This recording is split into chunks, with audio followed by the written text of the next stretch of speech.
Buenos días, hermanos. Hoy, día 13 de agosto, la Iglesia celebra la memoria de dos mártires de Roma, San Ponciano Papa y San Hipólito Presbítero.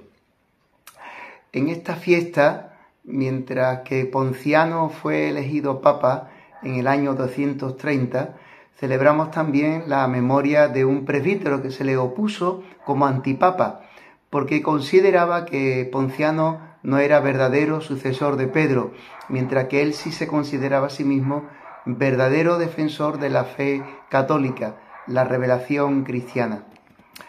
La historia, por tanto, nos sitúa en el año 230, en el que Ponciano fue elegido papa el día 21 de julio, como sucesor de Urbano I.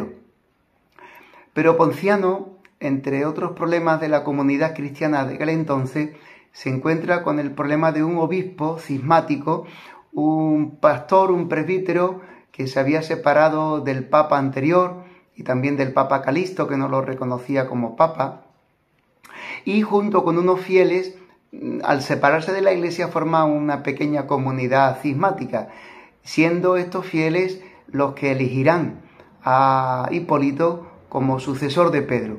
Por tanto, nos encontramos con un primer caso de antipapa. ¿Por qué Hipólito se sitúa frente a Ponciano?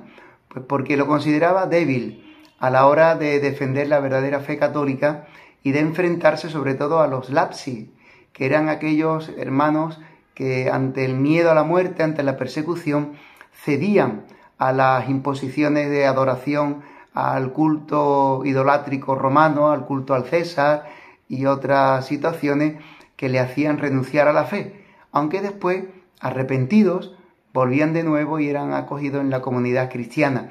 Esto Hipólito no lo aceptaba, consideraba que era un aspecto de debilidad en la iglesia. Hipólito fue un gran autor teológico, un gran pastor con numerosas obras exegéticas, doctrinales, litúrgicas. De ahí queda, parece ser, y se le atribuye a él, la llamada Traditio Apostólica, que es como un pequeño catecismo del siglo III en el que aparece tanto doctrina como ritos y celebraciones, el bautismo, la Eucaristía, la explicación de los mismos, de cómo se hacía y cómo se vivía, cómo se celebraba en aquellos momentos de la Iglesia. Por todas estas razones, decíamos, Hipólito se considera el auténtico papa, el auténtico defensor de la fe católica. Por su parte, Ponciano trabajará como sucesor de Pedro, como papa, en favor de la Iglesia en el campo de la liturgia, introduciendo el canto de los salmos en la oración de la Iglesia, en el campo doctrinal, confirmando los aspectos heréticos de algunas obras del autor Orígenes, gran doctor y teólogo de la Iglesia. Manda incluir el Confiteor como oración preparatoria para la muerte y difunde el empleo del Dominus Vobiscum como saludo inicial de la misa y en otras acciones litúrgicas. Después de la muerte del emperador Severo, Alejandro Severo, que era un gran amigo del Papa Ponciano, sube al trono del Imperio Romano un emperador que será un gran perseguidor, el emperador Maximiano, o Maximino, o Maximiano, o Maximiliano. No está claro, al menos en la fuente, este nombre de este emperador. Normalmente es considerado y llamado Maximiano.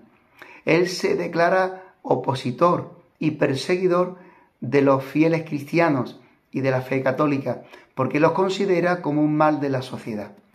Como gobernante se da cuenta de que en Roma hay estos dos grandes grupos, seguidores, quiero decir, de estos dos grandes pastores, del Papa Ponciano, el gran grupo de cristianos de la Iglesia, y un pequeño grupo cismático que tiene como líder, como cabeza de ese grupo cristiano, de esa comunidad, al antipapa Hipólito. Por tanto, en su afán de extirpar de la sociedad romana y del imperio esto que consideraba un mal, que era el cristianismo, como un cáncer de la sociedad,